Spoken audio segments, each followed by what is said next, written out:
ozokende koporto plainte na makambo oyo osali ngai.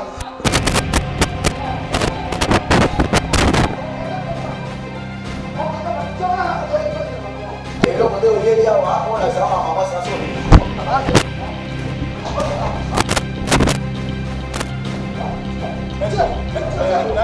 Papa Robert. La voix du peuple, oh, la voix du peuple, oh, c'était bien, oh. Vincent Chilouizi, étoile de la presse. La voix du peuple, toujours longueur d'avance. Les informations partout dans le monde. La voix du peuple, toujours actualité, la actualité. La voix du peuple, maman Nangaye, oh, yango yo.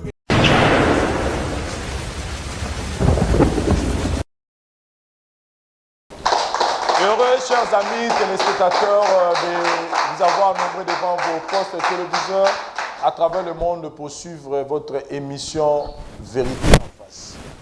Voilà, nous sommes de retour par rapport au programme Nabiso. Je pense qu'on a pris assez de temps pour présenter nos programmes préférés à Binoté. Et ce qui nous fait souvent du bien, c'est que ceux qui ont pendant moins de temps, 2 ou 3 semaines au tourner, vraiment on est dérangé. Nabandeko balingara émission oyo pour nous dire que nengeni tomota la raba vérité en face à Kala. Ça, quand vous le faites, dites-vous que vous nous motivez pour nous rassurer que eloko tozo sala bino programme oyo to memeli bino eza programme oyo réellement eza ko édifier zo sala bandeko belé bien et cela nous donne de la force ya la partie il y a bateau batele mais la émission mais ça a sous courage il y a des gens qui sont intéressés par rapport il y a un programme Vérité en face. Voilà, chers amis téléspectateurs, je commence cette émission pour dire merci à une grande dame, il y a Mboka Nabiso, Aza quelque part. Elle aussi, elle fait partie des gens Oyo Bazo croire dans l'émission Vérité en face.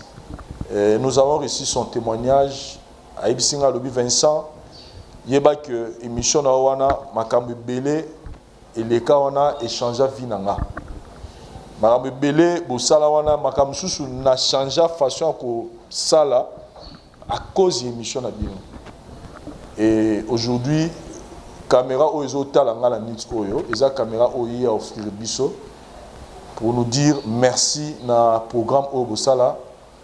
Et tika ete na nzela caméra oyo bandeko mususu pe bazwa ba solution na ba problème au bazanango. Elle voulait pas et elle ne veut pas comme on a été en pour la discrétion. C'est que je remarqué c'est ça bato basala la biso marama minene, ce sont déjà balenga ba comme on a bango et à la cité. En tout cas, nous sommes très reconnaissants parce que les caméras ont coûté vraiment cher mais elle nous a donné comme cadeau pour que Vérité en face, c'est la programme au Bogota. Là, on a vu pendant temps la caméra pour que la caméra est toujours celle à la mise. Mais sinon, on se retrouve juste après cet élément pour démarrer notre émission. Merci.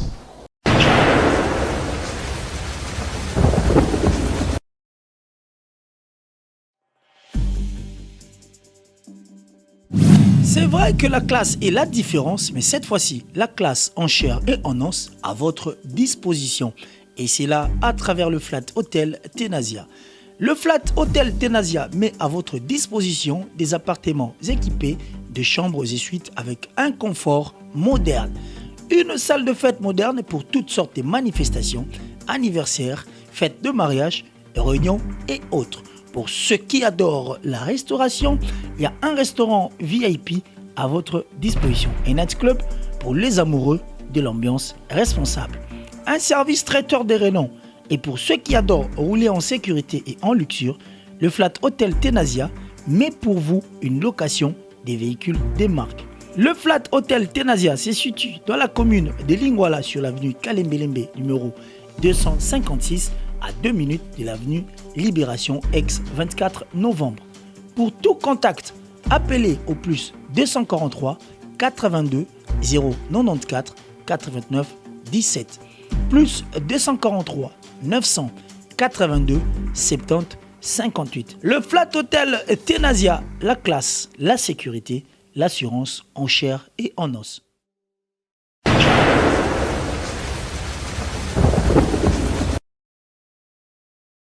Voilà, chers amis téléspectateurs, comme nous l'avons toujours dit que cette émission est une émission où il y a pour réconcilier, co-édifier, co-exhorter, co-zongi sabatu dans le droit chemin.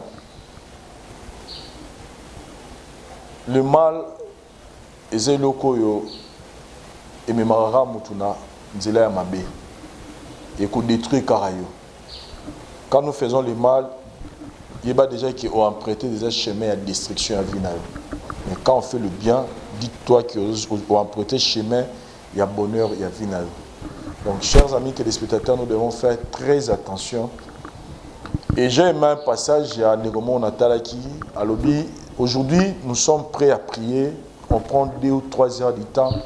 Toujours côté à la retraite pour nous reconnaître ça, mais là, toujours ça, la gêne et prière pour nous relouquer l'Onganzambe. C'est bien beau, mais est-ce que étant molina biso ils étant molina ba chrétien tant toujours que nous côté ba prière toujours ba jeûne et prière toujours côté ba retraite est-ce que toujours tambola nenge le ngobani na biso nzambe est-ce que lisumu ezali ekila na ba vie na biso parce que un vrai chrétien ezali mutu oyo lisumu fait comme ekila de l'autre pays qui est dans la religion ou par exemple baliar en nguluti. Donc pas na yo ko ya to ba no convaincre nini ni fa le ngulu pas na ezekila ce qui biso pe le ba chrétien to comme si biso le la kila la vie na biso to remona penza le bo nzambe de lo bande ko belé le bo nzambe zo ko sala te parce que tous en la sanctification te tous quand ça le fait que tous en la administration de grâce c'est-à-dire tu es permis de tout faire pour éviter que na poko so samelo nzambe pardon nzambe olimbisa mais dites-vous que conséquences pézalaka oyibi batoboli oliso osenga nzambe pardon olimbisa mais liso ane obimate pozonga donc toyeba nini na kotambusa ba vie na biso mona mutazo ke ne retraite prière mais nanda bona kabarate azara wala ayebi ne basunga batute mutazo ke ne ba retraite prière mais makasi ne kobo on attend même bato ba kena même ba bangenge ba ngombo okuta ba préservatif donc il y a des choses qui se passent bande en tout cas toluka ba prière na biso pour ça l'exaucer faut toluka na nous sanctification to yeba neni na kotambusa ba vie na biso kozala eloko moko ya malamu lelo tozala ndeko moko oyo il s'est permis de se comporter comme il voulait sachant qu'il y a un libre au sala oya lingi mais les conséquences ils a tellement makasi à luki la solution est solution de zomate et azayeka obligé de se tourner na pa ya ngambo ya basali ya nzambe mais ko tourner la nzela basali ya nzambe sengi il faut la procédure moko pour que délivrance ou ayo luka ezala bongo manifester lui c'est notre frère oyo azane peka azara pa ara na Congo puis na Kinshasa azana conséquence mora mabe ou ekomelie ou ezosenga d'abord il faut confesser pour na repasser na délivrance to yambaye et puis to yeba neni to sungaye merci.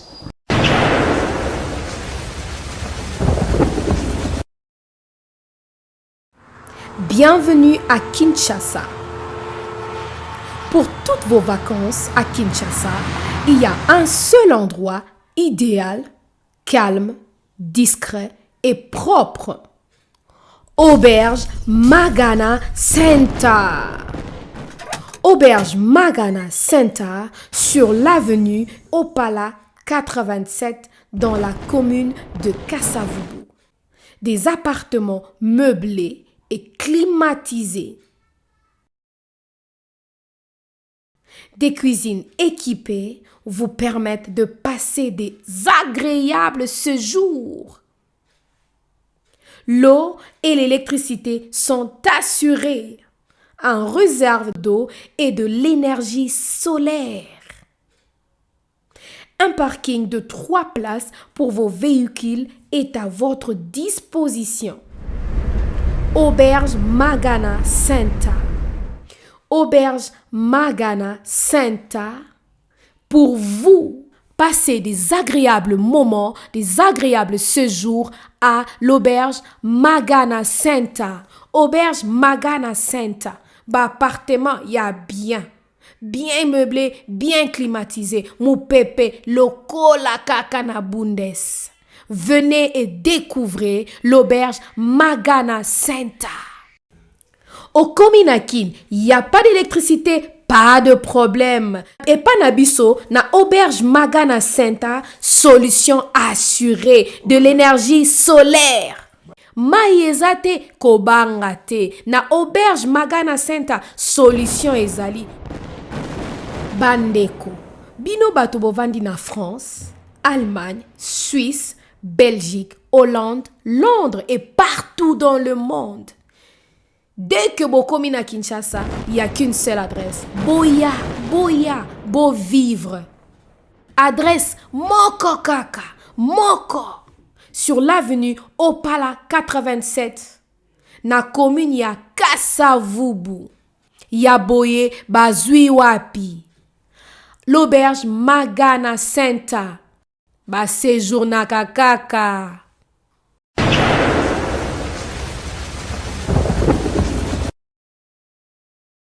Voilà, merci beaucoup la réalisation pour Ndenge Marabeza Oleka, et je dis merci aussi à l'équipe Nabiso et à Conseil au Bazara toujours disponible pour Nabino, non seulement pour l'émission Oyo Vérité en face, n'est toujours ça en direct pour nos conseil, mais en dehors de cette émission, Bazara toujours 24h sur 24 pour nous apporter Bino conseil, et surtout que ça va nous rebeller comment apprécier plutôt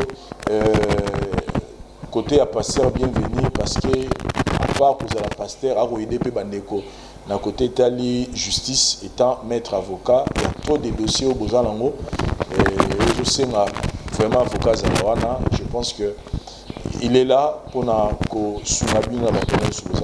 son numéro, n'hésitez pas à me demander, ils auront toujours un téléphone ouvert pour nous recevoir. Bonjour mon frère. Bonjour. Tu as une émission Vérité en face, et puis merci pour notre courage aujourd'hui. Comme je vous avais dit au début, c'est que et là que ça là sikoyo, ils ont été que ils ont pour na tout sambusa yote, ils ont été pour diminuer dignité na yo. Mais ils allaient une façon, ils allaient payer au sunga, tout au zong ils bandeko yo. Peut-être bazana la même voie na yo, mais bazana la même conséquence na yo te. Zalana biso, solana biso, qu'est-ce qui se passe? Je pense que y a un monde qui sunga yo pour que oui ba rejoindre délivrance. Toujours Papa Vital, ni ne bendio na émission Oyo, Nanzela et pasteur bienvenue. Merci Papa. Si on a combien d'émissions Oyo, émission mon soutien que ça m'a comme il est là-bas. Si on a quoi faire, on a ça. Ça n'a pas moi comme les oh, on a mis ça là pour moi au Katasuki. Un certain jour, il y a un machine dans le salon. Quand on a télé, moi, ok, la fille, on a vécu longtemps. La fille, on a vécu longtemps. Oui. Longtemps, donc, tu vas vivre. Donc, vous allez ensemble, tu collez ensemble, tu vas même pas. Donc, voir que l'autre a fait 6 mois. Et ça, tu papa, bon, on s'est plaidé. On s'est plaidé, on a été ensemble à moi. Tu vas vraiment âge. La fille qui est dans un bizarre. Le sac est net quand on a commis au sein dans le salon. Là, on a tout le monde à côté, film à côté. Vous avez un bal d'accès chaud, un bal de chouk. On a béché là au 4 un bal de chouk. Au bal de la béchine à triche, on a eu 4 de chouk. Ok, il y a peu dans la cime. Abandon au salon à cime. Na tel habité. Oya tosho. La comité est pas kandako ya oka. Si epe au bail la zaki wana, il y a pesina kiti ko bail la kati. Au ça qui la sisi souki. A pesina fo même tiom. Tombeli pe to sheki. Mo bala componente ba shingo nga no sa mo shile. Mo bala singa ki abima po abinga ki anene kanu. Ça, tu se référer à Marmot, l'Ocean à moi. Donc, ces jours-là, tu remettais vraiment mon bichon à manger. pesenga numéro na téléphone na place numéro na kwanga na pesaki commission mobile na yaye na okate esuki to dire vraiment te au moins y a peut-être soit que oui faut bien nga na oketiki na marché on sala wenji na do consulte o c'est passé là ina mbali nga na asa fi o ngam na déviation asa fi o donc il ça vraiment pas sur le badi que na là au samba oza quoi faire nani to comprendre yo oza quoi faire tiya ya kokata suki epa na yo jour mosusu ayaki na mwasi na ye e mwasi yango retrouve ke aza mwasi no akala et après okomi koya des fois na ndako ya client na yo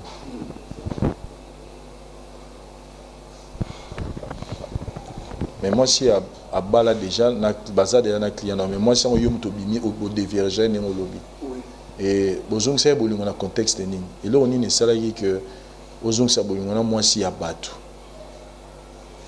donc la chanson na ngana lobby ça na moi parce que ton amour raconter na moi histoire ni na raconter qui na bani wa chuma le temps que on se partager na on se partager ni moi parce que non en tout cas mon bail asa il a gagné nyonso on peut se bon nyonso mo oya bosa mais concernant côté la sexualité on va la vraiment trop faible singa to bimana les choses to bimana nga vraiment concernant basia bato abanga na ba femme mariée maintenant micro s'il vous plaît na yoko bien concernant basia bato dabanga formati obanga raté c'est-à-dire quoi donc yo nga mala trouva nyonso ezalaka normal mona mwasi ya moto aza te mais cette fois-ci nakutani na mwasi ya moto zela nano c'est-à-dire que tu t'es pas gêné de sortir avec une femme mariée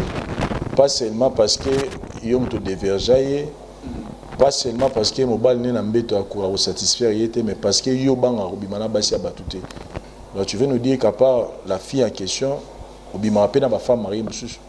Si je m'en souviens, na bima la femme mariée moko parce que nazala na commune à Kimbaseke na kima kutwana mobali na yako mona biso sala ki akanisana to akanisana na sala ka 6 mois la prison to na bima nde ya mona yako koma na yo donc mangeza ki omete ala moi c'est mon respectateur que au moins si femme mariée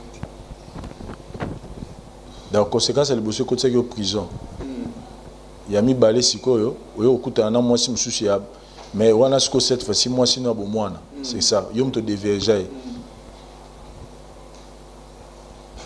en fait yo bimbisanga en fait yo jouera rôle ni yo ya corriger balo ba korara na mbetu te ou comment c'est dans un contexte wana peut-être tout le babongo donc yo soki mwasi aza satisfait pas mane na mbetu yo ni muto ya o donc c'est juste ça nazo condamné au théâtre et en fait na yoka yo na mekape ko yoka un peu penser non peut-être to mekape ko découvrir bateau babanga basi ya bateau tenengo tukolo bateau tout à l'heure qu'est-ce que tu te dis tant mobima na basi ya bateau en fait na bandai côté ka bakisa boko kokala matcha mchamo nando te ka bakisa boko kokala parce que et ça là okutana ba femme to bandai comment ko apprécier ngamba nando comment oba na bandai ko lobela bango vraiment en vérité concernant la sexualité.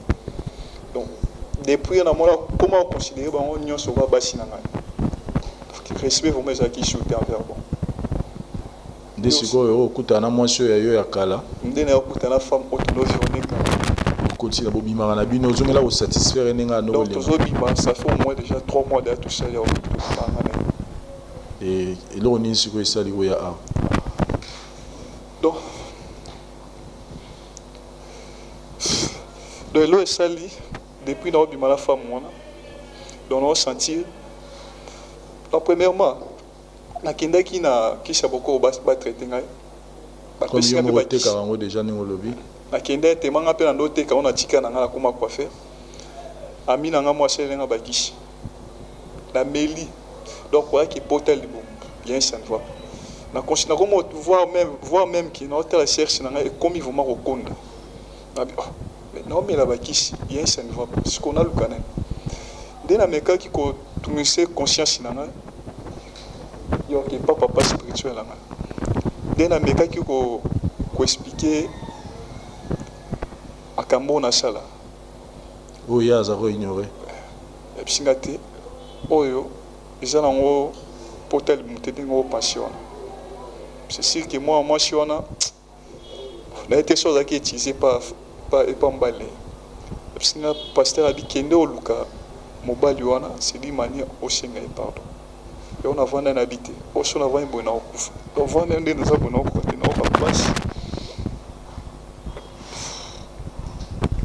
On a un Sénégal. Et on a un qui pas n'abino n'habité. Ah wande solution joma. Peut-être Nangela abino a rôle bisanga.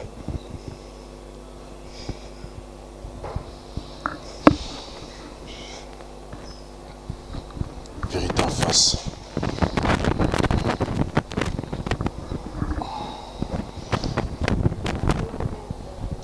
C'est que et là que motivé yo oya na émission na biso wa eza parce que nous autres na mobile eza susu ndenge ezalaki te et comme ko konda donc on a senti vraiment qu'il n'a jamais nazalati voir mes jours il femme moi benga abengi ngai aibishinga tokutana habito ndi nazabo il faut manje un sango donc si ndi na hôtel aux arabes benga do ayebi même pas quand tokutana sur benga mon écoute pour ça. Et pour ça, il faut aussi un pardon. Peut-être que mobali muto a checké bilo na nzoto moi si na selon yo. Donc c'est ma question on a poussé et avant même que le canal délivrance, il faut aussi un pardon. Il faut la confesser. Vous avez pris à yebsaye mobali na vérité nyonso ya tout ce que tu faisais avec sa femme. Tu penses vraiment que au kokande to zabo. Donc, na point on a commis et c'est un kutana yemo.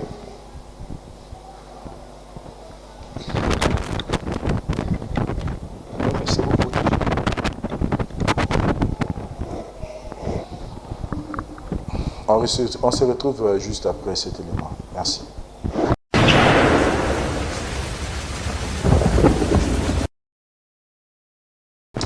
Voilà, chers amis téléspectateurs, je pense que vous avez vu, vous avez constaté ces changements. Peut-être vous allez comprendre ça après, évoluer. Je pense que vous avez suivi Ndegonabiso, comment il a eu le temps de nous expliquer la situation comme ça se présente. Et là, je suis avec un couple, na plateau Nabiso, pour que tout le monde au solo, la partager dans une situation tout ça où je pense que Bino peut vous au courant. Ils ont accepté de répondre à notre invitation malgré battant à Bango parce qu'il y a eu une urgence. Bonjour papa. Bonjour. Papa Robert. Bonjour. Papa Robert n'est tout au Solanayo. Ils ont un moko yo azana problème moko na yo. Il a préféré confier à Mobiso à un plateau dans le club de Sala où il est en face et apporter juste des solutions, des conseils, des problèmes et c'est pourquoi tu bien ça qu'il y a madame Nayo. Boli bisinenge to tcheba caméra mais ils sont vraiment important au Mutango. Mais avant tout, on d'abord on a passé parole à pasteur au Tuzana et Awa. Ce qui est moyen que vous avez à me rappeler que pesa biso moi conseil mo na likambo Tuzana ngo pour la Tuzana ngo de deux problème ya kolimbisa moto mo asali yo likambo ya mabe bizana moto mo asali couple na bino mabe asali bino pasi o vous avez bino balé ko ignorer mais le lobo vous ala au courant nango maintenant to yo ka conseil qui ya pasteur to ka to yeba na moto asali yo mabe moto a trahi yo moto yo à la question habit de confiance comment moto ko arriver ko pardonner moto ya bon ko libisa na makambo sali c'est bon. nayebi problème ete problème yango ezali yana lobi ti toyokana nu conseil ya papa et puis oyeba siko problème nini tobengeli yo awa tongai topesa nanu yo toyoka mwa lito ya pasteur bienvenu eza teke toye église mais moi 2 ou 3 minutes et puis toyebisa yo sikoyo motu nini oyo azoluka yo mpona kosenga yo pardon. Ok, merci. Le pasteur bienvenu. Ouais, merci Cordo pour la parole. Tolingi total sabatement mokie oui bengami pardon. Parce que mutu tango ya ko kitisa mikumba na ye. Il fallait yo pe mutozo yamba yango oui ba ko kitisa yango. Ce qui yo po kitisi te za lokola ya se décharger à charger yo. Tant que le pardon mutu oyo azopusana asali mabe ayaka kokitisa yolimbisa ye c'est-à-dire atikala pempele na vie na ye.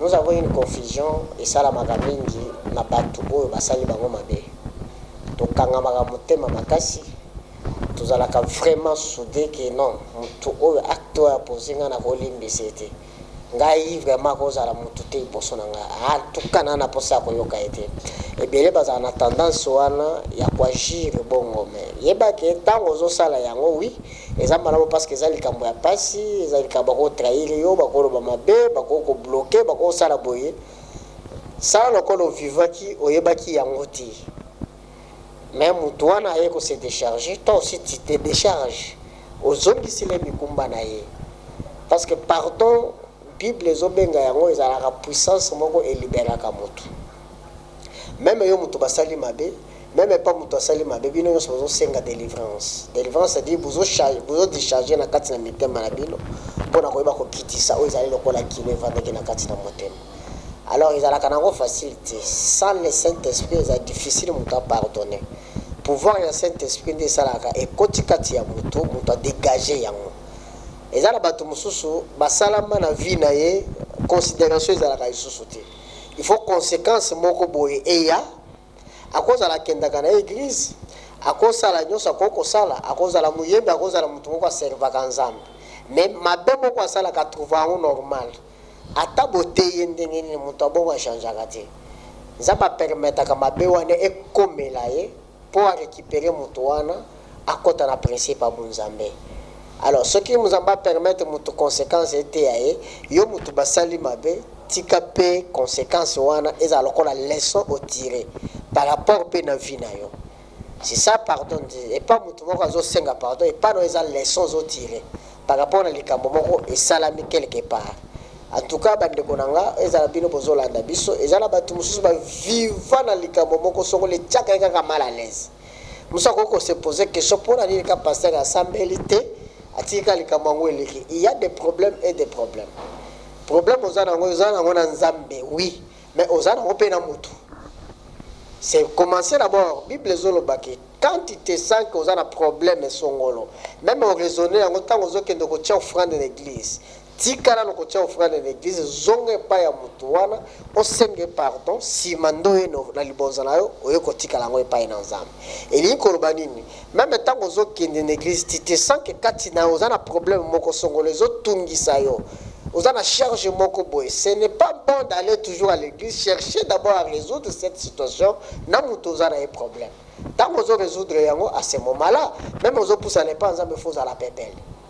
Oui, ça bago limbisa yo. Alors mutu oyo salaki mabe il faut dévoiler likambo na yango si maye pa limbisa yo yango tozo senga me bandeko na biso bazali awa yesi bayebi na bango likambo te bakoyoka yango mais tango koyoka yango zala na maturité zala na molimo santo kota kati na yo oyo bako digérer yango oyo bako yamba yango et puis au défouler yango obwakisa yango parce que etika la charge pa ina yote parce que ko limbisa te koko tinda osala mabe moko boyo bandi ko regretter ngo tota to mona bato buma bato pour sans ya pardon zana katina ete likambo et tout est motema agir mabe peut-être à perdre de vie à mutu.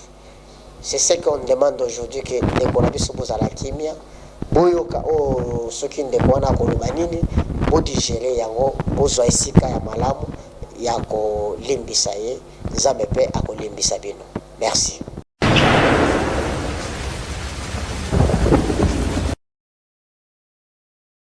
Voilà, merci beaucoup, pasteur bienvenu, et pour le conseil apporté par rapport à la situation tous en Awa, parce que le pardon, on dit que c'est une puissance qui libère, mais une puissance qui demande vraiment des efforts pour le mettre en pratique. C'est-à-dire que pardon est la facilité. Et pardonner aussi, c'est aussi vraiment un grand procédé. Il y a vraiment procédisme sous pour nous arriver au beau sana. Le sali, en tout cas, c'est pas facile. Donc, on fait l'effort d'imiter Dieu, qui nous dit d'ailleurs dans la prière de notre Père que pardonnez-nous nos offenses comme nous pardonnons à ceux qui nous ont offensés. Le pardon, c'est pas facile. Yango to benga ki papa Robert na maman na biso Leti. Papa Robert, dans un monde depuis qui vous a un peu trop réservé, je vous comprends, vous ne connaissez pas, au monde de Bishora et l'autre, au Seigneur, les cas, on a la caméra. Mais est-ce que, question d'Angana Tunayo, est-ce qu'il est arrivé là au pays, que vous en a, tout le monde a sali au mabé, au pardonné, s'il vous plaît. Yolim Bissarate.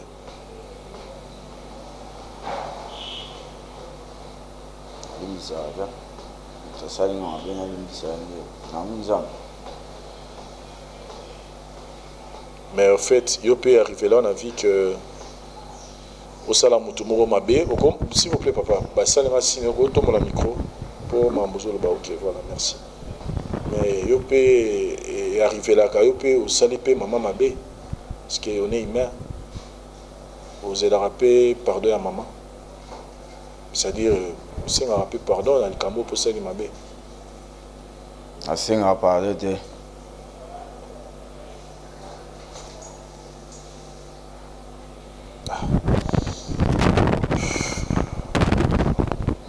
Vous avez un peu moins.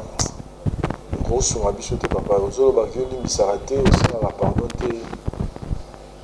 C'est dans l'autre point. Si quoi, papa, pardon, on a posé un mouton. Di kamuni c'est mutango pe na yebiete siko na senge pardonner faut que on a mutango na yeba ye puisque na yebiete bona senga pardon de na limbi s'appelle de.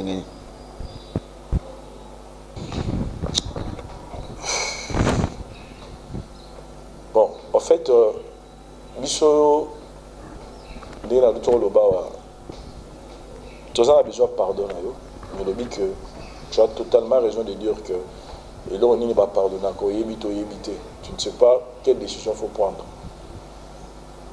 Mais, on a proposé c'est juste par rapport à la réaction. Quand tu nous dis que toi, tu ne pardonnes pas, et puis, au sein, on peut pardonner. Est-ce que, pour tout continuer, mission la bien, est-ce que vous acceptez Madame Nayo tout tchai place autour tchai non quelque part tout bibissé c'est-à-dire na plateau na biso le temps biso to meka ko solo la likambo et puis peut-être à la fin to yeba ndenge nini yako erozongisa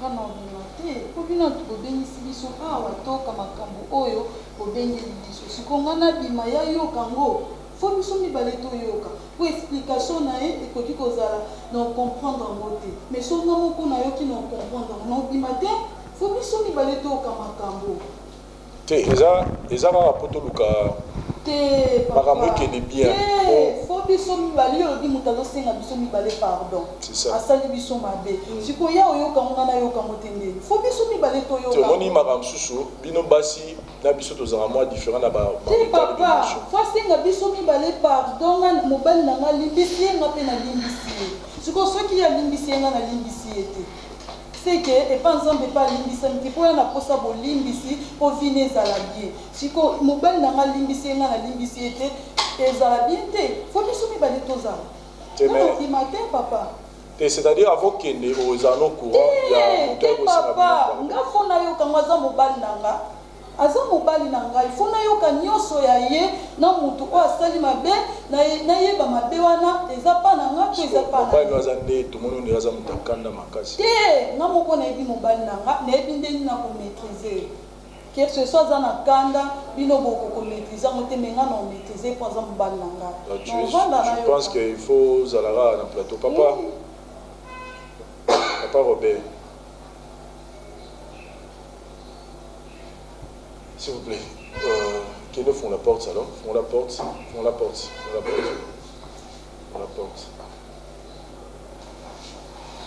Quand c'est la bichot, on a bichot, comme ça, il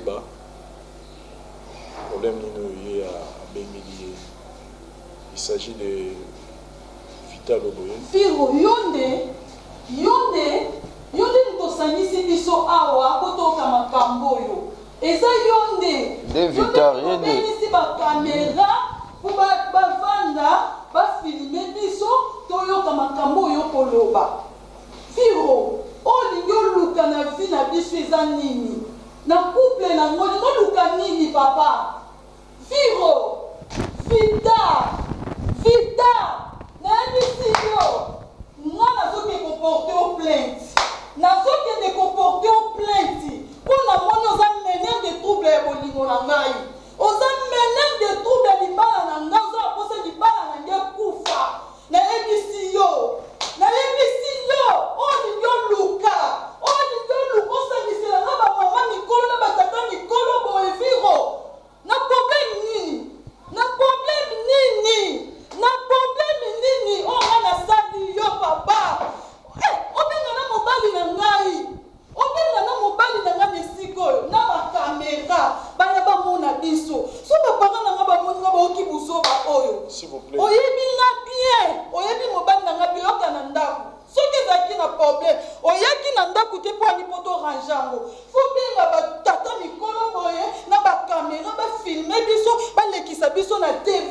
Viro mpo na nini? Oyo futi ngai papa. Mama na ngai kasi olobaki boye mama. Oyo futi ngai. Olobaki oyebisi biso oyokisinga soni na miso ya bato nayebi likambo yango te.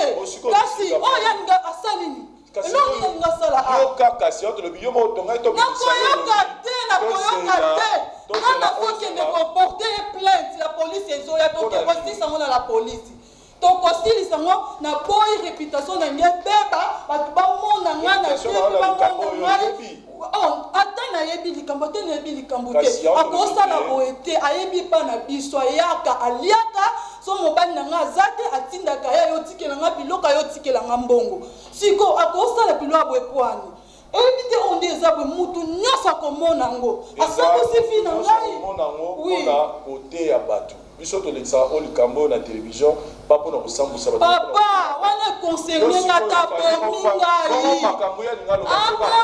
aza mabe mwa mobali aza mabe na yini yo na vi na nga na nzela na nga na mona yo te nayebisi yo nazokende koporte plainte na makambo oyo osali ngai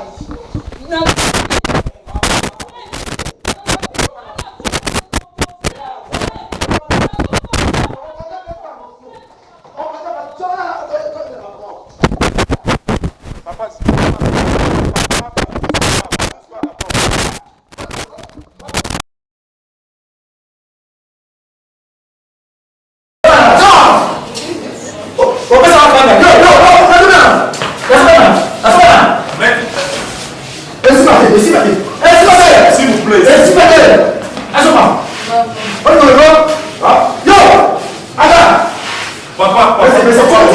Papa Robert.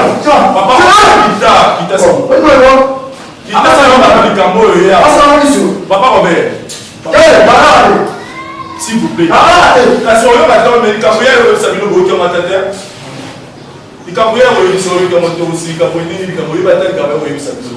Okitina no yoki na likabia na yebisai ata yake na eza problème te mais yo muto yo ba makambo ya lo asa moi sino ba okupe na na ba kimisika te oyebi famille na yo oyebi ba place no so okuta soka bina bia ke na kanda nous a awa ba ke la police problème te mais yo ko ba na awo yo kala de fiske makambo yo de la biso ya pardon la bonne.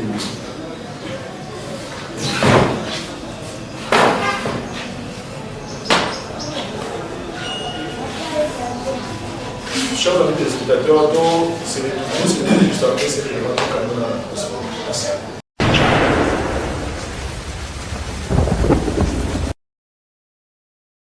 Voilà, chers amis téléspectateurs, comme venons de vous le dire tout à l'heure là, qu'il fallait tout me rappeler pour maîtriser le plateau d'ambition, vu ce qui se passe.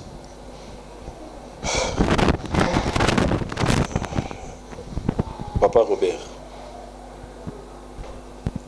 je sais que les Cambo Biso to Bengse Bino Awa, Yona Madame Nayo, vous avez par rapport à M. Vital.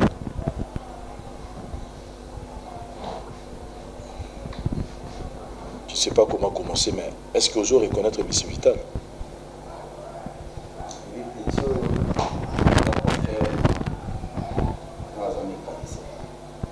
Au-delà, il y a quoi faire, vous avez comment. ndaki kokata masuki nde nalobaki te kokata wana mingi na maison te soki oza na posa fo oyaka na ndako kokata wana nde nayebi ataki pire petima bokoma lwa tokoma lokola bandeko sikoyo ye moto abengaki yo wana émission parce que aza na problème azali na posa informe yo réaction ya madame na yo na compris c'est que nalika juste opesa ye temps mais na temps opesa ye nayebi so yango déjà avant c'est que eza likambo ya mabe oyo ya sali likambo oyo ntango okoyoka mo osepela na motema mais ozala na motema ya kolimbisa eloko tosengi oyo d'abord motema ya kolimbisa ozwa mpe mwa maîtrise pour ke oyoka oyo aza mposa yebisa ntina oyo tobengi yo awa ya mwana otuko loba biso tout à l'heure que limbisaka te yo tosengaka pardon te mais na makambo oyo osali awa nanga na pose une question moko papa parce que ti aye awa en fait ayeli na nzela losambo ke baproblème aza nango aluki nzambe pour que azwa solution biso so tobengi awa ezalaki parce que non seulement ayebi so problème yango mais ezalaki pour que a été un peu bandé mosusu peut-être baza pe na banzela oyo peut-être oyo azalaki nango mais soki omoni que okoka komaîtrise yango te est-ce que tokoki na biso kokata yango peut-être toluka lisusu mokolo mosusu to mama mosusu omoni que oza nanu prêt te ya koba parce que je sens toi esprit akanda makasi soki omoni que okoka komaîtrise yango te en tout cas topesi yo liberté mpo na nini scandale te soki omoni ke tokoki kosa yango ata moma mosusu en tout cas liberté na ngambo na yo mais soki omoni koza na mposo oyoka ye tosengi vraiment ozwa ta na yo ya koyoka ye et puis na suka te bande tosengi yo vraiment avant que topesa ye maloba aloba nayoka eloko nini akani awa parce que ye akatanga soki nayebi te akatanga soki mabe obi azokisaka nde ayawa mpo alobi sikoyo na miso na bino nde aloba limbola biso nyonso te voilà Vital oza mobali ezala fort eza mpona vie na yo tu le fais pour ta délivrance tu as besoin d'être délivré et tu es obligé ya koloba makambo nyonso ndenge eza kanda na ye ebangisa yo te makambo nyonso omoni azosala awa ebangisa yo te koza peut-être eloko elingi empêcher délivrance na yo fo zwa yango na cadre wana baobstacle mosusu tokutana na yo na vie ezalaka mpo empêcher moto atteindre gloire na ye tu as un problème oyo ezosengaka oza obligé ya koyebisa ye maintenant dis-toi que soki ezalaki peut-être na cadre oyo ndenge eza ndenge mais là nous avons un cadre où on peut te protéger et on peut t'aider pour que soit délivrance je pense que c'est vraiment important au beau ta courage nyonso pour que ozala parce que en le temps okoloba ngo nde biso tokoyeba nini tokosala pour que toswana na papa ata kosilika mazaka motu akokita kaka mitali bisa papa eloko nini opekisile Professeur, maître aya otchana oka malili aya otema.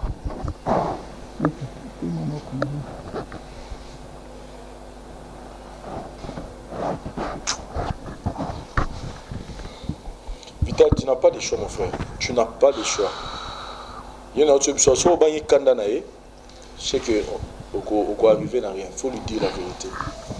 Voilà. Fais Robert. Maintenant, c'est moi l'homme. Ça va permettre de l'ouba. C'est mieux sur le permettre.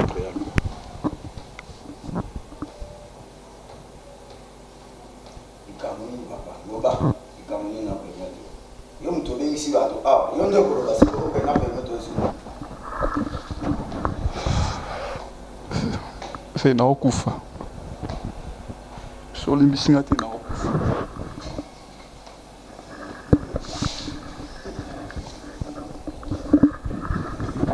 Fait limbisanga.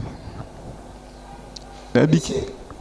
Kawana mbanga na limbisa yo okaka kinga suki mabe oyo zokisa kana limbisa. Nazo limbisa nani? Kasi yo qualité papa, yo kaiso. Fait na biki opesanga confiance. Etakele kino. Mais c'est mon babo limbi. J'ai le camo et le kelengai. Pendant tant que je suis bichou. Ça doit simuler le micro, mettre simuler le micro. Il y a sur le micro. On va simuler le micro. Donc, le problème est dans nous. Yo kila mawafe na okufa. Moi si nous bon vivre na ye. Nandi ki aza femme mariée. À cela on a côté. Peut-être que cause ignorance.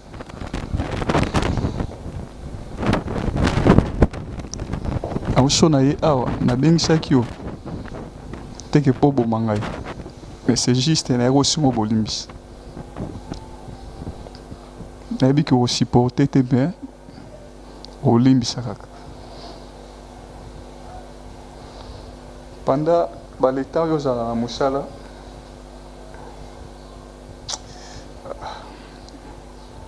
Robert. Comme choix ro kata suki wakana mwashina na salon. Yo kendara. Tant on a monaka. Je me souviens de la relation tous allons nganaï. Na yeba te ki no akouza la machine. Ta femme a sa femme oyo na vivre en face. On a ya na deuxième des humanités. C'est là que papa bango a dégagé bisika azalaki ya cause na ngai. Bon, je tokutani na yo comprendre te tokutani na salon place na kata rushuki. Yo saki na moni ataki o femme tondo vivre ngana. Nde kozonga zongaka akoma otindela nga ba photo. Au monde, il y a un message qui est à bossa na ngati. Ndenga pe na zongi sila ka ba message wana na ba photo. Mona otinde ya ba photo ndi. Esali ki ya bisinga tozongana. Elo mode oyeli ya wa ona kama mama saso.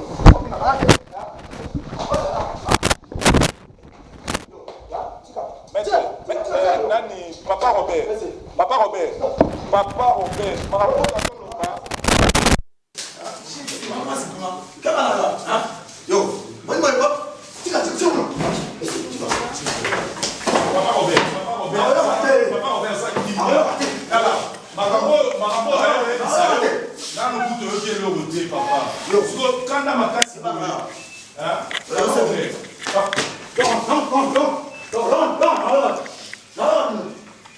Non. Papa Robert. Je vais te dire comment il m'a lancé à la vie.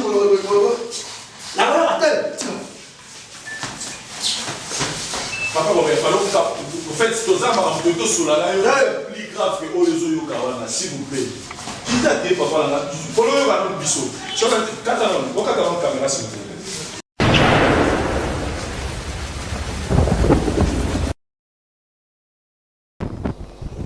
Chers amis téléspectateurs, commençons à présenter nos esquisses dans les retours aux autres programme pour la Oyo.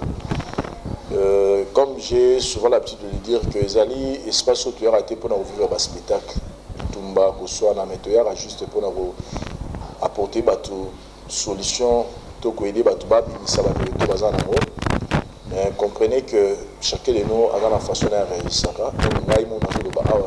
Si on m'annonce nouvelle j'ai aussi une façon de réagir. Donc, et puis le plus important pour Nabiso Lelo, c'est qu'il y a un vital par rapport à problème Mazanango, il y a un autre Biabiso Mibali et connaîtrait qui problème. La façon dont on a voulu le faire, on a compris que les amours passent.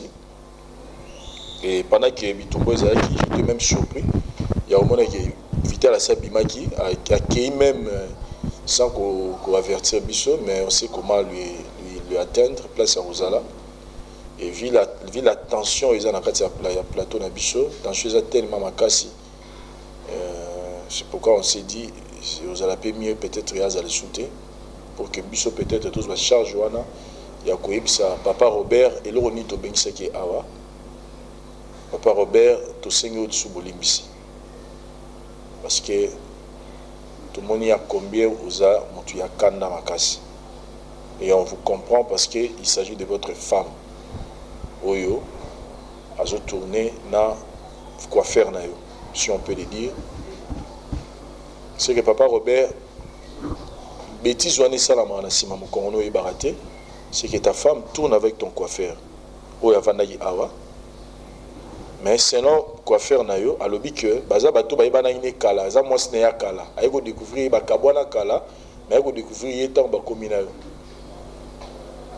Et la femme mwasi na ba ndoko loba que yo za na mo ba défaillance, c'est pourquoi ba ndoko luka ye pour à satisfaire ye. Mais au moment où nous parlons, ceux qui pensa Vital a du courage à Roya Awa, c'est parce que Vital a un problème. Je sais que c'est difficile pour Nayo, mais je suis obligé de te le dire pour que tu aies bané tout ça, la pasteur. Bienvenue, parce que nous avons senti imperméable les amakassia. Nous autres, on a mis Bali, ils ont Konda. Ils pensaient que les qui problème il y a hémorroïdes, Amélie Bakissi, Bakissa beaucoup, mais ils ont changé mes athées. Et c'est pourquoi il y a Bisso, c'est-à-dire qu'il y a un pasteur pour que tout soit sur le plan spirituel. C'est pourquoi on avait dit qu'il fallait d'abord passer dans l'étape il y a Bisso peut-être il y a un magamino dans les autres mois sinayo. Tout le cas pardonne à eux. Et ça là yo muto salagité mais tout le monde pardonne à eux avant même de mettre ma solo à délivrance. Les pénalités na Bisso tout le qui la qui yangwana. Tu informons d'abord infidélité peut-être moi sinayo yo baraté. Kazo tourner na coiffeur no qui n'a pas conséquence au coiffeur à côté nango soko ko limbisa pour que Bisso na ngam na Bisso musala ba passer ba osala et soit réciter à malam. Ça va ngai na limbisa rate ndenge akushaki na mwasi na ngai esengeli kutu ya kufa boro na ye kutu mikolo yo ekozala te kolimwa nyonso akufa kene libela ngai na boyo be ba conseil wana.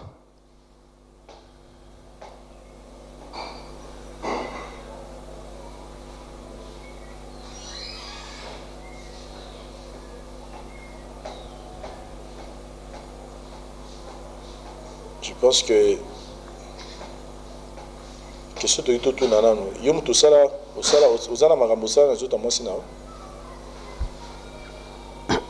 azali mwasi na ngai soki na sala eloko même na salite siko conséquence yango nde azoti te to ba est-ce que yo muto za cause nango que mutu nyonso obima na mwasi na yo fo ngande mu na sala ka bongo wako bima na mwasi na ngai boro ne freli moi akufa.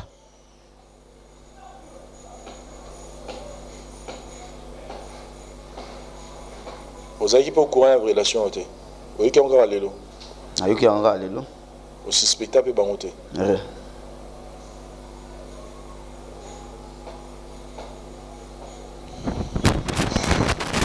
Je pense que ça c'est un sujet qui nous demande de traiter ça en dehors il y a caméra. Je sens que avec le papa Robert, on ne saura pas traiter ça avec la caméra comme ça. C'est difficile. Et la place, c'est parce que nous allons à côté la tête. Et puis à avouer que ils a eu mon salaire, moi si il va pas sécuriser sa femme. On a des parts qui conséquences et corrigera mieux que conseil. L'étape de commis en on a des malédictions avec cause, tu peux bien sans cause parce que yo mo motologie en au côté de malédiction là yo. To senga papa Robert eza malam parce que ça sécurité toujours comme moi si na yo. Mais eza pe malam ti ko yo banzambe le kinyonso. Kanda oui, c'est normal pour agir parce que les hommes ont sakani na personnalité na yo, a sakani na ndaku na yo. Biso en tant que basai na Nzambe tozo senga olimbisa ye. Bimana na ba pratique wana. Akolimbisa ye te. Italimbisa moto ya Nzambe ngai te. Cordon te voit sur ma caméra pour avancer. Chers amis téléspectateurs, je pense que nous avons compris la situation de Rizali. Et nous avons senti déjà papa a un peu moins trop, un peu moins dur trop. Donc je pense que c'est serait mieux pour nous. Il y a aussi Sanae Kambango en dehors de la caméra et on vous promet que de repasser sa vie ensuite. Il y a une situation de notre vitale. Merci, bye. Ngai maman Pichu Tonele, naza pharmacienne en formation, nazo œuvre dans le laboratoire CRMTA, où ils allaient centre de recherche et de production de médicaments traditionnels améliorés. Tout tient à disposition de bino ba cosmétiques, tout ça l'industrie cosmétique enrichie au collagène, ils ont traité ba tampons, ils ont traité ba rides, ils ont traité ba poche, ils ont traité ba imperfection mingi ya peau. Pour ça il a un sérum nango sous forme de masque, tout ça l'industrie crème réparateur, ils ont réparé pour ce qu'on a un problème avec acné, boutons, mapalata, et puis qu'on sait un sérum naïe, où ils ont enrichi dans l'acide hyaluronique. Tous on a ici gel douche, tous on a grand format, dans petit format, et ça a mis à paille, ils ont adouci un pot. Tous on a ici cheveux. Ils ont collé sa souki, cheveux abîmés, souki ils ont quatre na pamba, souki ils ont ba teinte, ils ont bomisango, ils ont retardé repousse ya ba cheveux blancs, pour ça ils ont huile nango na bain d'huile. Tous na crème pommade, tous na savon où ils ont accompagné gamme ya ba cosmétique nyonso. Tous pe na ba médicaments dans le laboratoire CRMTA, tout dans la pommade Diazolex, ils ont pommade antidouleur, ils ont traité toute forme de douleur, même la douleur rhumatismale, ma colorovimba, ils ont traité en haut. Tout dans la crème Borex, où ils ont uniquement pour ma papa, ils ont rallongé le système de papa, et puis ils ont agrandi en haut. Tout dans la Diazostimule, où ils ont produit ils ont traité différentes formes d'impuissance sexuelle, éjaculation précoce, dysfonctionnement érectile, faiblesse sexuelle en général, et pas ils ont traité frigidité, ils ont sous forme comprimée. Tout ça, la zinguinalis, présenté sous deux formes, comprimé à sucer, non suppositoire, où ils ont traité différentes formes d'hémorroïdes internes et externes. Tout ça, la méamycine, où ils ont traité la levure. Tout ce qui est MIB, tout ce qui est maladie, kyste, il y a MIB, ils ont traité en eau sous forme de comprimé dans le sirop. Tout ça, la crème méamycine, où ils ont traité tout ce qui est maladie à peau. Genre d'être maladie à PC, mycose, c'est là qu'il y a mibali, surtout, ils ont là, sapatou, maladie, loto, méamycine crème, ils ont traité en eau. Tout ça, la allium. Allium, ils ont traité toute forme, il y a hypertension, ils ont normalisé la tension, ceux qui tension est mataga, à quitter si à normaliser, ceux qui quittent à mater si à normaliser, et ça à partir de aïe.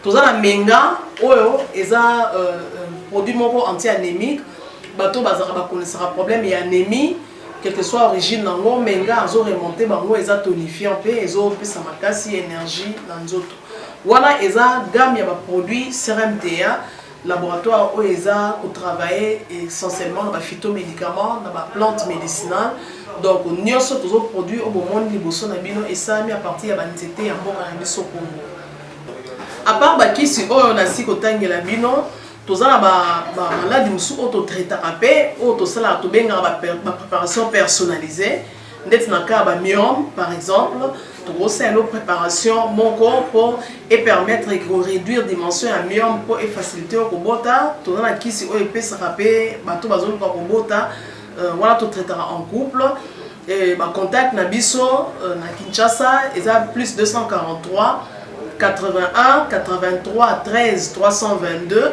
plus 243 81 83 13 322 plus 243 89 89 33 855 et na libanda tozana plus 1 514 329 12 56 plus 1 438 765 64 73 wana eza ba numéro à contact na biso ba ndeko ba kobenga libanda na ka ba maladie songolo pakala maladie oyo ba tene tondante oyo esalaka ke mutu abima bamafina na mutu to traitaka ngo pe donc ko contacter biso opposer problème na yo to ba plante nini oyo kozwa solution à problème na yo. Moi je bénis Dieu, que le bon Dieu vous bénisse. Merci beaucoup. C'est votre frère Père Konde Israël, sacerdoce Ratarate Jamerata. Vous savez pourquoi je dis Jamerata? Donc dans les sacerdoces, on ne peut pas échouer. On a essayé avec plusieurs formules, mais et Simba quitté. Mais avec formule du sacerdoce, jamais tu échoueras. Jamais. Donc il y en a plusieurs orientations, schémas, donc pour échouer, c'est très compliqué. Il y a un ici, Moutozo Landanga Sikoyo. Dans la Île-de-France, dans Saint-Denis, 9 rue de la poterie. Et ça lié au service sacré zo salama makasi. Yo tozo landana oyete. Yo tozo landana obengite. Kota la gauche droite te. Mais quand on la acte de foi ya obenga. Ngai nzamba ebisinga boy. Lobela la haute spiritualité. Kota la gauche te, kota la droite te, lobela la haute spiritualité. Engi kola kisanini. Tozo kota au-delà ya ba oyo ba médecin ba sali ba lemani, au-delà ba famille ba meki simbete. Eza ba kami balo tozo combattre makasi na kati. Ya liboso eza ba maladie incurable. Ba maladie héréditaire. Ba maladie o tozo benga eza ba maladie oyo ba bwaki la kabato ekota mabe. Soko schéma ezali comment faire pour rolongola yango. Ya mibale. Eza na schéma ya haute spiritualité par rapport ya délivrance. Olala ka olamuka kamona kaka mibali ya butu. Basi ya butu. Malgo sambela mozo bate koma kolongola yango. Or e akape moko ba esprit o e résistara makasi na vie ya butu. Eza force wana ya mibale ka ba force résistaka. Toza na force tozo benza ba cauchemar satanique, ba visitation zo lia na butu. Bazo le sakao na butu o revaka toujours ozonga na village to place au kola to place au tanga ba bloko ane revenaka ya ba force du mal. Dieu m'a donné le schéma pour permettre ba vivre délivrance claire na bon memo musika ya kika moi flash na opesa yo zwa numéro koma 0033 7 66 27 40 010 na peso numéro 1 quand vous landanga siko benga toza na Île-de-France so zui transport au kiti zui train na yo kiti na gare Saint-Denis ozwa T8 au kiti na deuxième arrêt 9 rue de la poterie déjà mercredi aux séances au salama 14h juste na bandi séance prophétique service ya prophétie voyance 14h juste dimanche 14h30 mise en place pour un service prophétique. Zamba pambola yo. Mondo landinga siko bengana. Kande ngozo bengeza malam. Yo pozo landata so na Congo, wana bande kwaza na France, PC numéro. Aoumeli na mboko zo mukandati. Oyebi pourquoi?